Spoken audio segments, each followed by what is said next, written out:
সেই ঘরে কি নাই? চাল নাই কিংবা ছাদ নাই। আমিনা বর্ণনা করেছেন, নবীকে পেটে নিয়ে শুয়ে থাকতাম, দক্ষিণ দিক থেকে জোরে একটু বাতাস আসলে দক্ষিণের বেড়াগুলো ভেঙে যেত, উত্তর দিক থেকে একটু জোরে বাতাস আসলে উত্তরের বেড়াগুলো ভেঙে যেত। তাহলে বোঝা গেল নবী যে ঘরে জন্ম নিয়েছিলেন ওই ঘরের বেড়াগুলো ঠিক ছিল না। এমন একটা ঘরে নবী আসলেন, দিনে না রাতে, রাতও নয় দিনও নয়, নবীজি এসেছেন এই সংবাদ যখন পৌঁছে গেল, নবীজির ফুপি আম্মা, নাম তার উম্মে হানি, তিনি বললেন আমি একটু পরে সংবাদ পাইলাম যে দেখি নবীজির ঘরটা এখনো অন্ধকার। আমি জিজ্ঞেস করলাম, আমেনা ও আমার ভাবিজান, ভাই বেঁচে নাই, এত সুন্দর একটা সংবাদ দুনিয়ায় নেমে আসলো, ঘরটা কেন অন্ধকার? আমেনা বললেন, বোন, নবী পৃথিবীতে এসেছে, একটু আলো জ্বালাবো, লণ্ঠনে কোনো তেল নাই। ও আমার জাতি, ও তারাশের মুসলমানেরা, নবীজি এসেছিলেন তেল দিয়ে লণ্ঠন জ্বালানোর মতন ব্যবস্থা, সেই ঘরে বিশ্ব নবী আসলেন। কথা বলেন ঠিক না বেঠিক? উম্মে হানি বলেন, আমি দূর থেকে ছুটে এসে দেখি অন্ধকার। আমি বললাম, ভাতিজা কই? কয় ভাতিজা কাপড় মুড়ি দিয়ে রাখা হয়েছে। উম্মে হানি বলেন, আমি নবীকে কোলে নিলাম, মুখের থেকে কাপড়টা সরাই দিলাম, নূর নবীজির মুখের চেহারায় জালো হয়েছে, ওই আলোয় গোটা অন্ধকার ঘরটা আলোকময় হয়ে গেছে।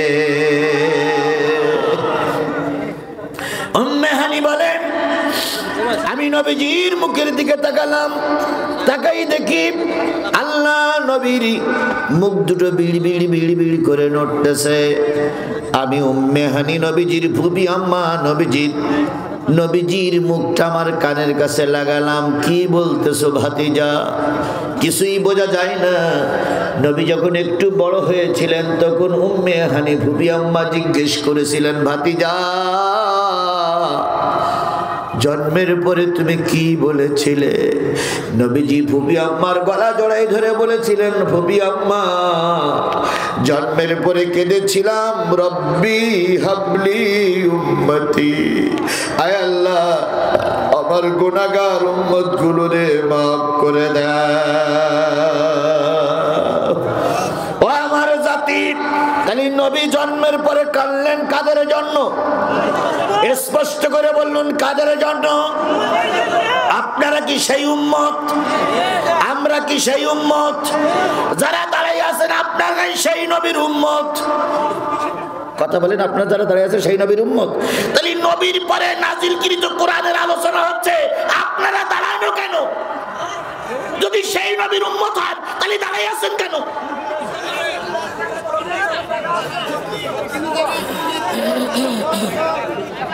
যদি জায়গা না পান আবার এই চেয়ারে এসে বসে। যারা নবীর উম্মত না তারাই বেরিয়ে যাচ্ছে, যে কটা বেরিয়ে যাচ্ছে সব কটা নবীর উম্মতের কলঙ্ক। আমি বসতে বলেছি, যে কটা বেরিয়ে গেল এরা উম্মত নামের কলঙ্ক। যে কটা বেরিয়ে গেছে এরা উম্মত নয়। বসেন, এবার সব জায়গা আছে। যদি জায়গা না হয় এই জায়গাটা কিছুটা চটটট দিয়ে দেন, এই জায়গাটা কিছু বসার ব্যবস্থা করুন, মানুষ এখানে বসুক। জায়গা আছে কিন্তু মানুষ হইলো পাশে যাবে না, বাড়ি যেতে দেরি হয়ে যাবে, বাড়ির দিক যদি চুরি টুরি হয়, এই জন্য এদিকে আসবেন। ছাগল চেনেন না আপনারা? ছাগলের সামনে যদি পানি গড়ে আর ওর গলায় দড়ি বেঁধে যদি টানা হয় তোর ঘাড় ছিঁড়ে যাবে, তো পানি বার হবে না। এরা হইলে সেই সেই সেই সেই সেই সেই সেই জাতির তারাশবাসী লোকেরা, ওর ঘাড় ছিঁড়ে যাবে, তবু কাঁদতে পারি ওরা এ পাশে আসবে না। এ পাশে আসলে কবিরা গোনা হবে। কি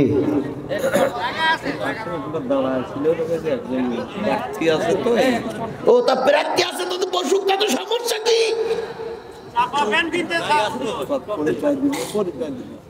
পরিচয় দিতে গেলে আর ওই আমার মোনাজাতের পরে মাহফিলের কথা বন্ধ করে এখন আর পরিচয় দেওয়া যাবে না ভাই। আমি তো কোরআন হাদিসের কথা বলছি, কথা বলেন ঠিক না ঠিক? কোরআন হাদিসের চাইতে নিশ্চয়ই কোন দলের পরিচয় বড় কথা নয়। সবচাইতে বড় কথা আল্লাহর কোরআনের পরিচয়, কথা বলেন ঠিক না ঠিক? আমার 9:30 বসার কথা, উঠেছি 10টায়, 10টার থেকে 20 মিনিট আপনারা বসাই রেখেছেন, আমি একবার উসপিস করিনি। এখন যদি কারোর দিকে হয় যেখানেই দেবো ওখানেই ওয়াজ শেষ। ঠিক জি, বসতে দেন, ওখানে বসতে দেন। আমার ভাইরা সবাই এসে বসেন। যিনি অতিথি আসছেন আমি ওনাকে স্যালুট জানাই, তবে উনি আমার মাহফিলের পরে বলবেন। আমি অবশ্যই ওনাকে সুযোগ করে দেবো, তবে সেটা আমার ওয়াজের পরে। আমার ভাইরা, তাহলে যে জিনিসটা বুঝাতে চাচ্ছিলাম, নবী এসলেন পৃথিবীতে, এসে সর্বপ্রথম কাঁদলেন কাদের জন্য? আরেকটু জোরে বলেন, কাদের জন্য? আমরা তো সেই উম্মত। তাহলে সেই উম্মত যদি হয়, সেই নবীর পরে নাজিল হলো কি? কে নাজিল করলেন? আল্লাহ পাক যে কোরআন নাজিল করেছে, আমি তো সেই কোরআনের কথা বলার জন্যই বসেছি। তাহলে তাই যদি হয়, নবীর পরে নাজিল হলো কোরআন, সেই কোরআনের আলোচনা শুনতে আপনি বসতেছেন না, কিয়ামতের দিন আল্লাহ রাসূলের কাছে মুখ দেখানো যাবে না। আরে বাবা, একটা প্রতিষ্ঠান করতে গেলে পক্ষেও থাকে বিপক্ষেও থাকে লোক, থাকে না? একটা প্রতিষ্ঠান করতে গেলে পক্ষে বিপক্ষে লোক থাকে না? এই প্রতিষ্ঠানের সব যে প্রতিষ্ঠানের পক্ষে তা কি বলা যাবে? আবার সব যে বিপক্ষে তাও কি বলা যাবে? কিন্তু কোরআন তো আমাদের সকলে। আওয়ামী লীগের জন্য কোরআন নয়, বিএনপির জন্য কোরআন নয়, জাতীয় পার্টির জন্য কোরআন নয়, বাংলাদেশ জামাত ইসলামের জন্য কোরআন নয়। তাহলে আপনি আওয়ামী লীগ করেন, বিএনপি করেন, জাতীয় পার্টি করেন, জামাত ইসলাম করেন, মাদ্রাসার পক্ষে হন আর বিপক্ষে হন, আপনি তো কোরআনের পক্ষের লোক। তাহলে আপনি যদি কোরআনের পক্ষের লোক হন, আজকে আপনি কোরআনের পক্ষে থাকতেছেন না, আপনি আজকে কোরআনের জন্য 5 মিনিট সময় দিতে পারলেন না। আপনার হাতে যদি বাংলাদেশ ক্ষমতা তুলে দেয়, নিশ্চয়ই আপনি কোরআনের জন্য কাজ করবেন না, নিশ্চয়ই আপনি কোরআনের শত্রু।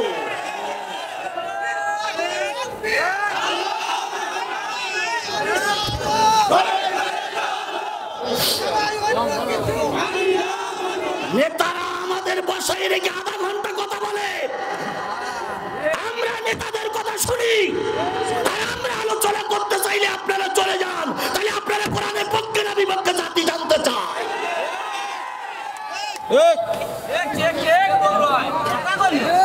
কথা বোঝেন নাই, কথা বোঝেন নাই, কথা বোঝেন নাই? আপনি যে দলের লোক হন, আপনাকে কোরআনের পক্ষে থাকতে হবে। যদি কোরআনের পক্ষে থাকতে ভালো না লাগে, আপনি আমার বাংলাদেশ ছেড়ে বেরিয়ে যান। আপনার মতন কোরআন বিরোধীর আমার বাংলাদেশে থাকার অধিকার নাই। শেখ হাসিনা চলে গেছে, আমাদের কেনাও ছেড়া যায়নি, কথা বলে ঠিক না বেটি?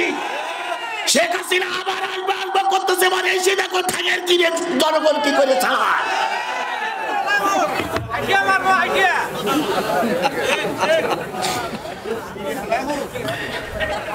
আল্লাহ আমাদের বোঝার তৌফিক দিক।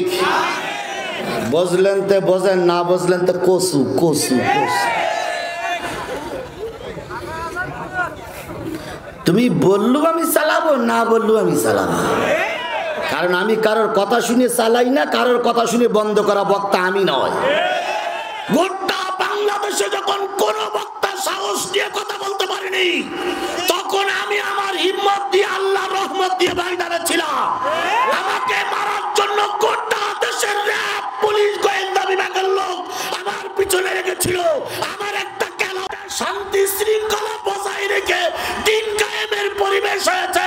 সেই সময় আব্দুল্লাহ ইবনে উবাইয়ের কিছু উত্তরসূরিরা দেশটাকে অশান্ত করার জন্য পরিকল্পনা নিয়ে রাস্তায় নেমেছে।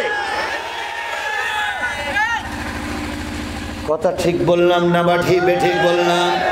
টুপিওয়ালা ভাইদেরকে পায়ে ধরে বলি, যদি মুনাফিকি করো আর এবারও যদি গণতন্ত্র ইসলাম টিকে থাকতে না পারে, আরো 100 বছর মারি খাওয়া লাগবে। বলুন তো আল্লামা সাঈদী জেলে গিয়েছিলেন টুপিওয়ালাদের কারণে, কথা বলেন ঠিক না বে ঠিক? এই জন্য সব টুপিওয়ালাকে বলি ভেদাভেদ থাকবে, দ্বন্দ্ব থাকবে, দিন কায়েমের ব্যাপারে কোনো ভেদাভেদ সৃষ্টি করা যাবে না।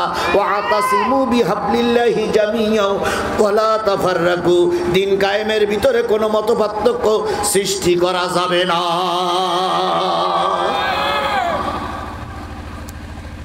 আমার ভাইরা, নবী সাল্লাল্লাহু আলাইহি ওয়াসাল্লাম উহুদের ময়দানে যাবেন কয়শো লোক নিয়ে? 300 লোক নিয়ে কেটে পড়ল। বলুন তো নবীজির মনটা ভালো না খারাপ? স্বাভাবিক খারাপ হয়ে যায়। নবীজির মনটা খারাপ হয়ে গেল। নবীজি মসজিদে আসলেন, আল্লাহর নবীর চেহারাটা মলিন, চোখ বেয়ে টপ টপ টপ টপ করে পানি পড়তেছে। হযরত ওমর তরবারি নিয়ে দাঁড়িয়ে গেলেন, ইয়া রাসূলুল্লাহ, আপনার চেহারার দিকে তাকাই থাকলে ছোট্ট ছোট্ট বাচ্চাদের পেটে ক্ষুধা থাকে না? ওগো নবী, আমাদের সন্তানদের যখন কোনো খাবার থাকে না, সন্তানগুলোরে পাম্পট্টি দিয়ে যেভাবে হোক মদিনার মসজিদে পাঠিয়ে দেই, আপনার মুখের সামনে 3 দিন 4 দিন পর্যন্ত বসে থাকে। 5 দিনের মাথায় এসে বলি, বাজান রে বাড়ি চল, খাবারের ব্যবস্থা হয়েছে। ছেলে আর মেয়ে মার গলা জড়াই ধরে বলে, ও ফিরে যাও। নবীজির চেহারার দিকে তাকাই থাকলে পেটে ক্ষুধা থাকে না। উহুদের ময়দানে কতজন মানুষ শহীদ হয়ে গিয়েছিলেন? এক নারী, তিনি যাচ্ছেন যুদ্ধের পরে, তার বাবা শহীদ হয়েছে, স্বামী শহীদ হয়েছে, ছেলে শহীদ হয়েছে, ভাই শহীদ হয়েছে। ওই নারী উহুদের ময়দানে ছুটতেছেন, একদল লোক আহত লোকদের কাঁধে করে নিয়ে আসতেছিলেন। ওই লোকগুলো নারীরে বলতেছে, বোন কোথায় যাও? তোমার বাবা উহুদের ময়দানে শহীদ হয়ে গেছে। ওই নারী থমকে দাঁড়িয়ে গিয়ে বলেন, ও আল্লাহর রাসূলের উম্মতেরা, বাবা শহীদ হয়ে গেছে এটা আমি জানতে চাওয়ার আগে জানতে চাই, আমার আল্লাহর নবী বেঁচে আছে না মারা গেছে? কারণ গোটা মদিনায় সংবাদ হয়ে গেছে নবীজি নাই, সুতরাং নবীর খবর বলো। ওই লোকগুলো বলতেছে, নবী গর্তের ভিতরে পড়েছিল, সংবাদ শুনেছি, আমরা ভালো সংবাদ বলতে পারি না। তারা আবার ছুটলেন। কিছু দূর যাওয়ার পর আর কিছু লোকের সঙ্গে দেখা হলো। তারা বলতেছে, বোন কোথায় যাও? তোমার আপন ভাই উহুদের ময়দানে শহীদ হয়ে গেছে। ওই নারী বলতেছে, ও আল্লাহর বান্দা, ভাই মারা গেছে, ভাই পাওয়া যাবে? বলো তো নবীর সংবাদ কি কয়? বলতে পারি না। কিছু দূর যাওয়ার পর আর একদল লোক বলতেছে, কোথায় যাও? তোমার স্বামী উহুদের ময়দানে শাহাদাত বরণ করেছে। ওই নারী বলতেছে, স্বামী মারা গেছে তাতে দুঃখ নাই, বয়স এখনো কম আছে, বিয়ে করলে আর একটা স্বামী পাবো, কিন্তু নবী মারা গেলে নবী আর পাওয়া যাবে না। ওই নারী আবার ছোটে। কিছু দূর যাওয়ার পর আর একদল লোক বলতেছে, গো বোন কোথায় যাও? তোমার কলিজার টুকরা সন্তান উহুদের ময়দানে মারা গেছে। ওই বোনটি বলতেছে, উহুদের ময়দানে আমার সন্তান মারা গেছে কি বেঁচে আছে সেটা জানতে চাই না, জানতে চাই আল্লাহর নবী মারা গেছে না বেঁচে আছে। ওনারা বললেন, আমরা বলতে পারি না। রাসূল সাল্লাল্লাহু আলাইহি সাল্লামের কাছে ওই নারী চলে গেলেন, যেয়ে দেখে আল্লাহর নবীর মাথা দিয়ে top top top top top top করে রক্ত পড়তেছে। হেলমেটটা ভেঙে গেছে, কড়া এখনো ভিতরে আছে, বাহির করা যাচ্ছে না। নবী ওই নারীকে দেখে বলতেছে, বোন আল্লাহর রাস্তায় তুমি আমাকে মাফ করে দিও। ওই নারী বলতেছে, ইয়া রাসূলুল্লাহ, আপনি এভাবে বলতেছেন কেন? কয় যুদ্ধের ময়দানে এসে তোমার বাবা আমার সামনে শহীদ হয়ে গেছে, তোমার ভাই আমার সামনে শহীদ হয়ে গেছে, তোমার স্বামী আমার সামনে শহীদ হয়ে গেছে, তোমার ছোট ছেলেটা যখন ওরা বাঁধতেছিল কোপায়ে কোপায়ে, তখন আমাকে ডেকে বলেছিলেন, ইয়া রাসূলুল্লাহ, আমি আমার মায়ের একমাত্র সন্তান, হয়তো আমার মৃত্যুর পরে আমার মা আমাকে খুঁজবে, আমার মাকে তুমি বিদায় সালাম দিয়ে বলো কিয়ামতের দিন জান্নাতে আমার মায়ের সঙ্গে দেখা হবে। আমি তোমার সন্তানটারে বাঁচানোর জন্য হাজারো চেষ্টা করে কোনো ফলপ্রসূ কিছু করতে পারি নাই, তুমি আমাকে দয়া করে আল্লাহ রাস্তায় ক্ষমা করে দিও। আল্লাহ রসুলের সামনে ওই নারী দাঁড়ায় বলতেছি, ইয়া রাসূলুল্লাহ, আল্লাহ রসুলের সামনে ওই নারী দাঁড়িয়ে বলতেছি, ইয়া রাসূলুল্লাহ, আমাকে কষ্ট দিবেন না, স্বামী মারা গেছে, দুঃখ নাই, বিয়ে করলে আর একটা স্বামী পাওয়া যাবে, বয়স কম আছে, হয়তো ওই স্বামীর মাধ্যমে আবার আমি মা হতে পারবো, বাবা নাই আর একজনকে বাবা বলতে পারবো, কিন্তু আপনি যদি না থাকতেন আমি কার সামনে দাঁড়িয়ে আপনাকে সালাম দিতাম? ইয়া রাসূলুল্লাহ, জীবনের সব কিছু দুঃখ নাই, আপনি আছেন, এটাই আমার জীবনের সবচেয়ে বড় সান্ত্বনা। তাহলে রসুলকে তারা কতটুকু ভালোবাসতেন। সেই রসুল মদিনার মসজিদে এসেছে, মন খারাপ কারণে এক হুজুর কয়শো লোক নিয়ে কেটে পড়েছে, 300। নবীজির সামনে উমর দাঁড়িয়ে বলেন, ইয়া রাসূলুল্লাহ, কেন মনটা খারাপ? নবীজি বললেন, শুনুনি। কয় কি? কয় আমার পিছনে যে হুজুর নামাজ পড়তো, আমার পিছনে যে হুজুর তাকবীর দিত, আমার পিছনে যে হুজুর কাতা সোজা করতে বলতো, সেই হুজুরই আজকে যুদ্ধের ময়দানে যাওয়ার 2 দিন আগে 300 লোক নিয়ে কেটে পড়েছে। নবীজির সঙ্গে নামাজ পড়া হুজুর, নবীজির মসজিদে পিছনে দাঁড়ানো হুজুর, নবীজির মসজিদে তাকবীর দেওয়া হুজুর, কয়শো লোক নিয়ে কেটে পড়েছে। আজও দেখতেছি, যখন ইসলামী আন্দোলন দীর্ঘ 52টা বছর পরে চেষ্টা করে দিন কায়েমের দ্বার প্রান্তে এসে পৌঁছাইছে, ঠিক সেই সময় আমাদের দেশে একদল মৌলবীরা দিন কায়েমের বিরোধিতা করতেছে। সেই মৌলবী কি তারাশের দিকে 204 জন আছে বলে মনে হয়? জোরে বলেন, আছে কিনা? যদি না থাকবে তাহলে আল্লামা সাঈদীর মৃত্যুর রায়ের পরে গোল চত্বরে মিছিল করেছিল কারা? সিরাজগঞ্জের মাটিতে মিছিল করেছিল কারা? তারাশের মাটিতে আনন্দ মিছিল করে মিষ্টি বিতরণ করেছিল যেই হুজুররা, সেই হুজুরদের প্রেতাত্মারা এখনো সমাজে বেঁচে আছে। আছে না? আছে না? আছে না? শত্রু কাফেরেরা আমাদের জন্য যতটুকু না শত্রু, দিন কায়েমের ব্যাপারে একদল টুপিওয়ালারা বলে বড় শত্রু। কথা বলেন, কথা বলেন। আল্লাহ নবীর মন খারাপ, নবীজি বললেন হত্যা করি, ওমর বললেন হত্যা করি। নবী বললেন না, এখন যদি মুসলমানদের হত্যা করি তাহলে গোটা সমাজ একটা প্রসার হবে। আল্লাহ রসুল তার নিজের দলের লোক হত্যা করেছে, ধৈর্য ধরো, দেখি আগে দিন প্রতিষ্ঠা হয়ে যাক। তবে তোমাদের কাছে একটা ছোট্ট দাওয়াত দেই, সেটা হলো তোমরা কি বলতে পারো এই মদিনায় এমন কোন যুবক আছে যেই যুবক ইসলাম গ্রহণ করলে মুসলমানদের উপকার হবে? পিছন দিক থেকে একজন লোক দাঁড়িয়ে বলেন, ইয়া রাসূলুল্লাহ, মদিনায় একটা যুবক আছে, নাম তার আমর। কি নাম? বুখারীর হাদিস। কোনো বানানো গল্প দিয়ে আমি কোরআন শরীফের অবমাননা করব না। বুখারীর হাদিস, ইমাম বুখারী যখন হাদিস শরীফটা পড়াচ্ছিলেন তখন উনি দাঁড়িয়ে বললেন, হে আমার ছাত্ররা, বলো তো নামাজি জান্নাতে যাবে না জাহান্নামে যাবে? সকল ছাত্ররা বলল, সব নামাজিরা আল্লাহ পাক কোথায় দেবে? জান্নাতে দেবে, আর যারা বেনামাজি তারা যাবে জাহান্নামে।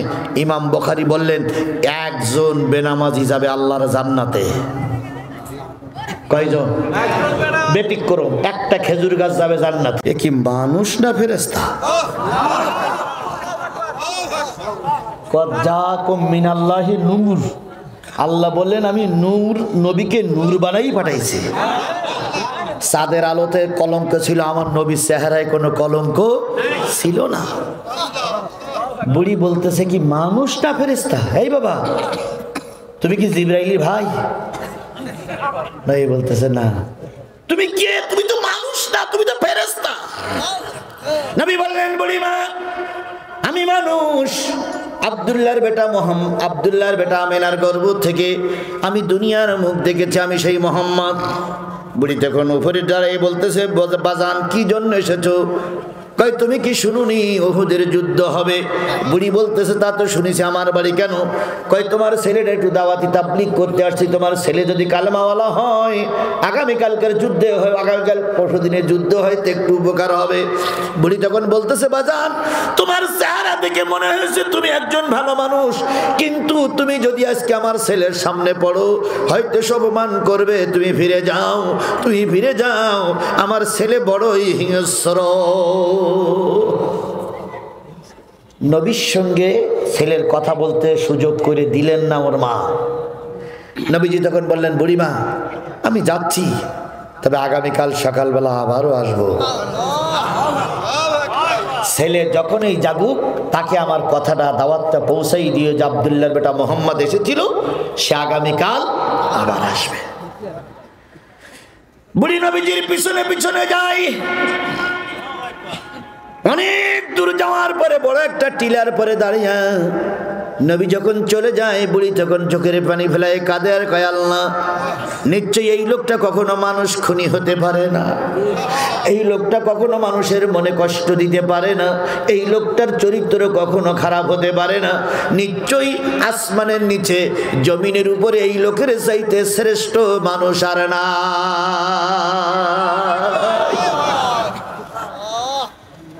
আল্লাহ, বুড়ি চোখের পানি ফেলাই কাঁদে। এমত অবস্থায় বুড়ির ওই গুন্ডা ছেলের ঘুম ভেঙে গেল। ক্ষুধার লেগেছে, মা মা করে চিল্লায়, মার যখন খোঁজ পাওয়া যায় না, ওই ছেলে গুন্ডা ছেলে এবার ওই পথের দিকে, ওই মাথার দিকে যেয়ে দেখে মা একটা উঁচু জায়গায় দাঁড়িয়ে ওই দিকে তাকায় কাঁদতেছে। ছেলে এবার আস্তে করে মার কাঁধে দিয়ে হাত দিয়ে বলতেছে, মা ও মা, মা গো ও মা, মা কান্দো কেন মা? বুড়ি তখন চোখের পানি মুছি বলতেছে, না না রে বাবা কান্দি না, তো এমনি তুই আমার অনেক বড় ছেলে, তোর এখন সম্মান বেশি, তোর ইজ্জত বেশি, তাই তোর এই সুসংবাদ শুনিয়ে আমার চোখ দিয়ে একটু আনন্দের পানি বাহির হয়েছে। ছেলে বলতেছে, বুড়ি না ও মা, নিশ্চয়ই এটা হতে পারে না, তোমার কেউ ব্যথা দিয়েছে, তোমার কেউ কষ্ট দিয়েছে, নামটা বলো। গোটা বিশ্বে আমার একটা পরিচয় আছে, আমার সামনে দাঁড়ানোর মতন কারোর বাহুতে জোর নাই, সুতরাং নামটা একটু বলো। বুড়ি তখন বললেন, না না না, আমার কোনো কেউ ক্ষতি করিনি, তোর জন্য কাঁদি, চল বাবা বাড়ি চল খাবি। বুড়ি আর বুড়ি ছেলে যখন গলা জড়াই ধরে আসতেছে, হঠাৎ করে ছেলে আমর দাঁড়ায় গেল।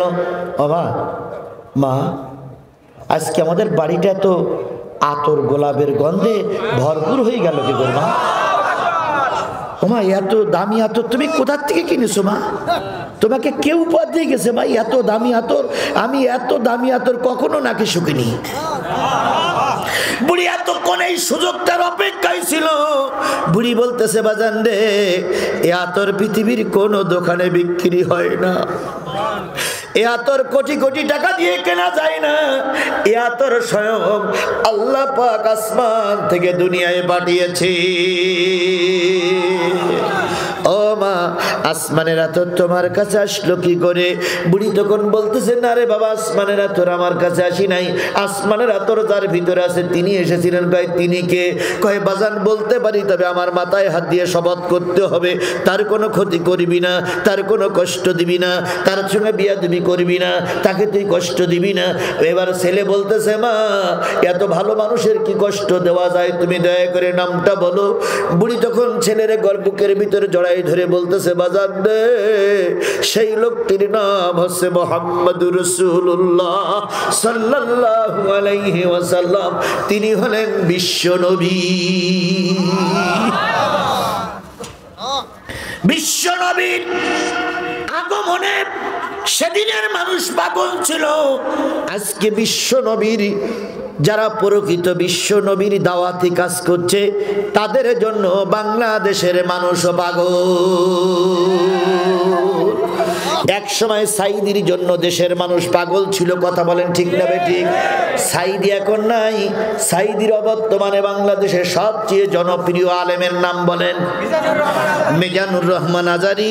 তিনি বাংলাদেশের সবচাইতে জনপ্রিয় একজন ব্যক্তি। খালেদার চাইতে তার জনপ্রিয়তা বেশি না কম? বেশি। শেখ হাসিনা রহমাতুল্লাহ আলাইহি চলে গেছে, ওর চাইতে এর জনপ্রিয়তা বেশি না কম? সুদখোর ডাক্তার মোহাম্মদ ইউনূস বড় চেয়ারে বসে আছে, বলুন তো ওর চাইতে আজারির জনপ্রিয়তা বেশি না কম? ওরা জনসভা করলে 50,000 লোক টাকা দিয়ে কেনা যায় না, আরে মিজানুর রহমান আজারির জনসভায় 15 থেকে 20 লক্ষ মানুষ হয়। আজকে যশোরের সমাবেশে নাকি আমি দূর থেকে যা দেখলাম 15 থেকে 20 লক্ষ মানুষ হয়েছে। এইরকম মানুষ যদি এক একটা সমাবেশে আসে, আর যদি মেজানুর রহমান আজহারীরা যদি ডাক দেয় এদেশে কোরআন কায়েম ছাড়া বিকল্প রাস্তা নাই, তাহলে বুঝতে হবে কোরআন কায়েমের সময় এসে গেছে। কথা বলেন। একটা ঘোড়া যাবে জান্নাতে, একটা উট যাবে জান্নাতে, শোনেননি আপনারা? শুনেছেন? একটা একটা করে যাবে, একটা বেনামাজি যাবে জান্নাতে। ছাত্ররা বললেন, যেখানে আল্লাহ নিজেই বলেছেন ক্বালু লাম নাকু মিনাল মুসাল্লিন, যারা মুসল্লি নয় তারা জান্নাতে যেতে পারবে না। আপনি বলতেছেন একজন বেনামাজি জান্নাতে যাবে, যদি প্রমাণ না দিতে পারেন আপনার বিরুদ্ধে অ্যাকশনে যাবে। ইমাম বুখারী বললেন চুপচাপ বসে বসে শোনো। আল্লাহর নবীর কাছে একজন বললেন, ইয়া রাসূলুল্লাহ, একজন ব্যক্তি আছে তিনি হলেন আমর, এই ব্যক্তি যদি কালেমা পড়ে মুসলমানদের বিরাট উপকার হয়ে যাবে। নবীজি বললেন সাহাবী সামনে এসো। সাহাবী সামনে আসলেন, বললেন সেই সাহাবী বললেন সেই লোকটার কি বলে বায়োডাটা দাও, সেই লোকটার বাড়ি ঘর দাও, সেই লোকটার লোকেশন দাও। ওই লোকটি দাঁড়াই বলেন, ইয়া রাসূলুল্লাহ, মদিনার থেকে 10 মাইল পূর্ব দিকে একটা সিমসাম খেজুর বাগানের ভিতরে একটা ছোট ঘর আছে। ওই ঘরের ভিতরে একজন পুরুষ মানুষ, একজন নারী আর এই ছেলেটা বাস করত। ওই পুরুষ মানুষটা হলো সাবেত পরিবারের লোক, আর ওই সাবেত পরিবারের এই বাচ্চাটা হওয়ার পরে ওই বাপ মারা যায়। মা জননী কষ্ট করে খেজুর খেয়ে, বিভিন্ন গোশত খেয়ে, বিভিন্ন জিনিস খেয়ে ছেলেটারে বড় করেছে। ছেলেটার বাহুতে এখন এমন বল, ওই ছেলেটা যার পক্ষে দাঁড়ায় আল্লাহ পাক তাদের বিজয় দিয়ে দেয়। গোটা পৃথিবীর লোক তার ভাড়া করে নিয়ে যায়। তিনি হচ্ছেন 1 নম্বর ভাড়াইটে গুন্ডা। কি গুন্ডা? ভাড়াইটে গুন্ডা। নবীজি বললেন, আল্লাহ রাসূলের সাহাবীরা, তোমরা আল্লাহর পরে সবর্দ করো, আগামী কাল আমি ওই আমরের বাড়িতে দাওয়াতে তাবলীগ নিয়ে যাব। তুজাহিদুনা ফি সাবিলিল্লাহ। নবীজি চলছেন একা একা। 10 মাইল যাওয়ার পরে দেখে খেজুর বাগানের ভিতরে একটা বাড়ি। ওই বাড়ির 2টা ঘর, সামনে আছে একটা বারান্দা। ওই বারান্দায় একটা বুড়ি মানুষ উত্তর দিকে ফিরে কি যেন করতেছে। নবীজি যে বুড়ির পিছনে দাঁড়াইয়ে বলতেছে, মা আসসালামু আলাইকুম, মা আসসালামু আলাইকুম। বুড়ি বলতেছে, কে বাবা? যে পথ দিয়ে এসেছো ওই পথ দিয়ে যাও, আমার ছেলে আজকে কোনো ভাড়া খাটতে যাবে না। যে যেমন লোক তার স্বপ্নটাই তেমন। কি কথা বলেন? যে যেমন লোক তার স্বপ্নটাই। আমি কোরআনের পক্ষের লোক, আমি চিন্তা করি কোরআনের কথা বলতেছি। আর যারা রামপন্থী বামপন্থী তারা মনে করতেছে সব আমাদের বিরুদ্ধে বলতেছে। কি এ জাতি গান আছে না? আমি একবারও বলেছি যে উমুকের ভোট দাও আর উমুকের ক্ষমতাতে নামাও। আমি কোরআনের কথা বলতেছি। কিছু কিছু লোক এখন আমাদের বলে, হুজুর শেখ হাসিনা পালাইছে, ওর বিরুদ্ধে আর বলে লাভ কি? এরকম বলা লোক আছে না? আচ্ছা বলুন তো, ফেরাউন এখন আর আছে? ফেরাউন কত বছর আগে মারা গেছে? হাজার হাজার বছর আগে মারা গেছে। তাহলে ফেরাউনের আলোচনা করি এখন লাভ কি? ফেরাউন তো নাই, তা ফেরাউনের আলোচনা করে লাভ কি? তাহলে ফেরাউনের আলোচনা করলে যদি জাতির কল্যাণ হয়, তাহলে ফেরাউনের চাইতে আরো একদম উপরে ছিল এই শেখ হাসিনা। ফেরাউনের তাহলে একটু মানবতা ছিল, আর এক ফোঁটাও মানবতা ছিল না। এ মানবতার কলঙ্কিত মায়ের কলঙ্কিত সন্তান। 16 থেকে 1800 মানুষকে গুলি করে মেরেছে এর হুকুমে। হেফাজতের আলেমকে মারা হয়েছে এই শেখ হাসিনার হুকুমে। তারপরে মিডিয়াদের মেরেছে এই এই এই এই এই। আবার এখন কিছু বললি ওদের বিরুদ্ধে কিছু বলি, দু একজনের মুখ টুক কালো হয়ে হনুমানের মতন। ওর শরীরে ওই রক্তই ঢুকেছে। তাহলে দেশের 15 বছর ভোট হলো না। দেশের যে পরিমাণ সম্পদ চুরি হয়ে গেছে, এই সম্পদগুলো যদি দেশে ফিরিয়ে আনা যায়, 10 বছর আমাদের দেশে বাজেট করা লাগবে না। 10 বছর আমার দেশের মানুষেরা ঠ্যাঙের পরে ঠ্যাং দিয়ে বসে বসে খাবে। যে সম্পদগুলো দেশ থেকে বিদেশে পাচার হয়েছে, ওই সম্পদগুলো যদি ফিরিয়ে আনা যায়, চোরের বাচ্চা চোর, ডাকাতির বাচ্চা ডাকাত, খুনির বাচ্চা খুনি। এখন তাই ওদের বিরুদ্ধে কিছু বলা যাবে না, ঠ্যাঙের গিরে ছাড়াই ফেলবে একদম। যখন চুরি করেছিলে তখন লজ্জা করেনি, যখন ডাকাত করেছিলে তখন লজ্জা করেনি। ডাকাতির বাচ্চা ডাকাত। আর এখন কথা বলি মুখ টুক শুকিয়ে আছে না নাই? আপনার পাশেই আছে, আপনার পাশেই আছে। আমি একদম দেখতে পাচ্ছি কেডা কেডা ওই দলের লোক, আমি একদম দেখতে পাচ্ছি, একদম দেখতে পাচ্ছি, একদম দেখতে পাচ্ছি। কারণ আমার এখানে আরেকটা চোখ আছে।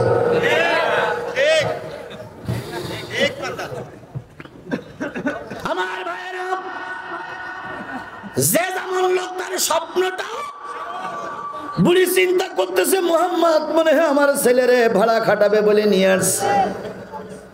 নবীজি বলতেছে, বুড়িমা আমি আপনার ছেলেরে ভাড়ায় লাগাবো বলে আসিনি। কেন আসছো? কয় কথা বলার জন্য। এখন কথা বলবে না, যাবে না তো কথা বলবে কেন? বায়নাই নেবে না, তোমার দাওয়াতেই নেবে না, তো তোমার ফোন ধরবে কেন? তো বলতেছে, বুড়িমা একটু কি দেখা করা যাবে না? কয় না, সারা রাত গুন্ডামি করে আইছে, যেখান যা খাওয়ার দরকার খাইয়ে এসে এখন বুড়ি মোটাকে শুয়ে আছে। এরকম গুন্ডা বন্ডা আগে ছিল, এখন মনে হয় নাই। জোরে বলেন, এখন মনে হয় নাই। তারেক জিয়াও বলেছে, আমার জামাতের আমিরও বলেছে, যদি কেউ গুন্ডামি করে, দেশ দখল করে কিংবা দখল দখল করে, কারোর কাছে চাঁদা চায়, তার পিঠ মোড়া দিয়ে বেইন দিয়ে থানায় সোপর্দ করতে হবে। বিএনপি জামাত আমরা চিনি না, যে ব্যক্তি চাঁদা চাবে সে দেশের শত্রু। কথা বলেন, কথা বলেন, কথা বলেন। যেই ব্যক্তি পরের জায়গা দখল করবে সে দেশের শত্রু, সে হোক বিএনপি, সে হোক জামাত, তাকে জনগণ ছেড়ে দেবে না। কথা বলেন, ঠিক না বেঠিক? আগামীতে টার্গেট দিতে হবে, যে ব্যক্তি চাঁদা চাবে ওর ঠ্যাঙের গিরে ফাঁসালেই বলবে একদম।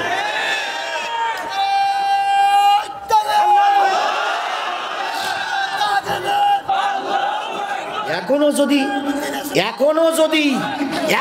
যদি চাঁদা দিতে হয়, তাহলে 15 বছর আমরা কার বিরুদ্ধে আন্দোলন করলাম? আজকে আস্তে আস্তে শুনতি না, এক নেতা তার কর্মী বাহিনী পাঠাইছে এক মুদিখানার দোকানদারের কাছে। তো এসে বলতেছে, হ্যাঁ আচ্ছা, এসে বলতেছে আমরা একটা অফিস করেছি, অফিসটা টেলিভিশন কিনবো, 30,000 টাকা দেওয়া লাগবে। তুই টেলিভিশন কিনবি কি যাত্রা গান দিবি, তোর খরচ দিবি, আর একজন চাঁদা দেবে কেন? তার একজন ছোট লিডার ছিল, সে ফোন করে বলতেছে, ভাই আপনি বলে এই লোকজন পাঠাইছেন 30,000 টাকার জন্য। কই মাত্র 30। তখন বলতেছে, ভাই কাজটা কিন্তু ঠিক আছে না? কই ঠিক আছে কি না আছে, 30,000 টাকা না দিলে দোকান দেওয়া যাবে না।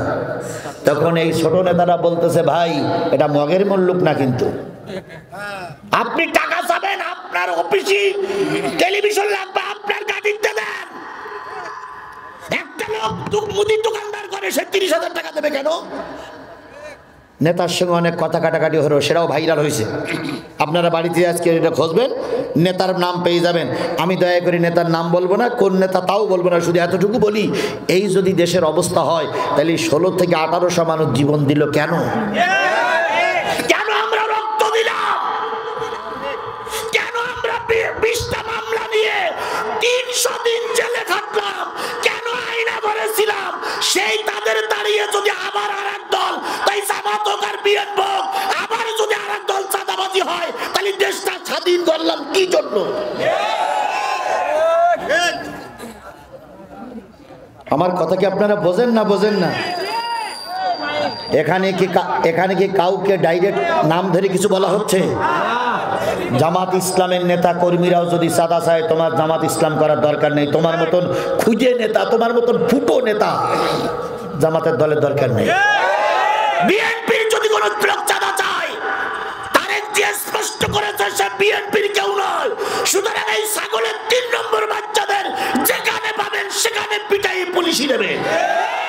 এরা হলো সব ছাগলের 3 নম্বর বাচ্চা।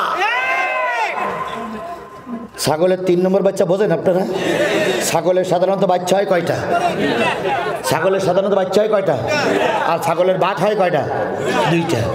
যদি ঘটনাক্রমে কোনোদিন 3টা বাচ্চা হয়, তো ছাগল যখন মাঠাতে খেয়ে এসে যখন দুধ খাওয়ার জন্য ছাগলের বাচ্চারা ডাকে, দেখবেন ছাগলের 3টা বাচ্চা যে দৌড়ি মারে, দৌড়ি মেরে যে বাট কয়টা, 2টা ধরে 2 বাচ্চায়। আর যেটা বাট পায় না সেটা এখানে ঢুস মারে, ওখানে ঢুস মারে, ওখানে ঢুস মারে, এখানে ঢুস মারে। এই দেশে কিছু ঢুস মারা ছাগলের 3 নম্বর বাচ্চা ছিল। এরা আগে ছিল আওয়ামী লীগ, এখন আওয়ামী লীগ চলে গেছে। এখন এ দলে যে ঢুস মারতেছে, ও দলে যে ঢুস মারতেছে। কথা বলে ঠিক না ভাই? ঠিক। এদের কোনো দলের পরিচয় নেই, এরা হলো সব কটা ছাগলের 3 নম্বর বাচ্চা। এই ছাগলের 3 নম্বর বাচ্চাদের কারণে দেশের ক্ষতি হচ্ছে। কথা বলে ঠিক না ভাই? ঠিক। এই ছাগলের 3 নম্বর বাচ্চারা চাইলে হাত কেটে ফেলা হবে। তোমার বাবা 14 গোষ্ঠীর টাকা আমার কাছে রেখে গেলে তুমি এখন চান্দা চাও? সংসার যদি না চলে ভ্যান চালাও, সংসার যদি না চলে কামলা দাও, সংসার যদি না চলে হেলিকপ্টার চালাও, কি বলে ভ্যান চালাও, রিক্সা চালাও, সাদা দাও, সাদা। তোর বাবা 14 গোষ্ঠীর টাকা সাদা দেবো?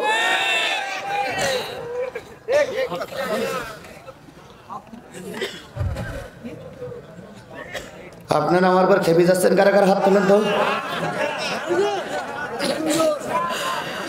এই শোনেন, নেতা একখান আছে বলে পাশে,